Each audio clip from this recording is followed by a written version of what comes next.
বুক ভরে নিঃশ্বাস নেওয়া যায়, এই হচ্ছে গ্রামের মজাটা আর কি। হ্যাঁ, আর গাছপালা অভাব নাই। আর কচু শাক খাইতে মন চাইতেছে আপনার, এই যে কচু শাক নেন, কাটেন, বাসায় নিয়ে যান। আপনারা কেউ জিজ্ঞাসা করুন না ভাই কচুটা, যার জমি একটু জিজ্ঞাসা করে নেবেন, সে আপনারা বলবেন না যে ভাই কাটলা কেন।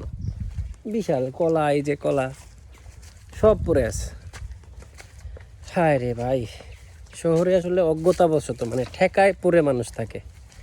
হ্যাঁ, তা না হলে ব্যাটারি রিক্সা আর যে রোডের অবস্থা, এর ভিতরে মানুষজন শহরে আসলে চাকরি বাকরি এই কারণে না হইলে এই যে গরুর খামার, মাছ চাষ, মুরগি পালন, এগুলা ভালো, খারাপ না।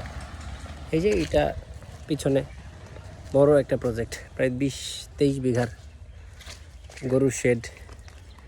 এই যে গ্রামের মজা আছে, এগুলোই আসলে ফ্রেশ, গোবর পরে আছে, ফার্টিলাইজার। ও যাই হোক, গ্রামে আসলে জায়গায় যেতে ইচ্ছা করে না, আর ঢাকায় থাকলে গ্রামে আসার সুযোগ বের করতে পারি না। এই হলো জীবন, এইভাবেই কেটে যাচ্ছে। আল্লাহ হাফেজ, সালামু আলাইকুম।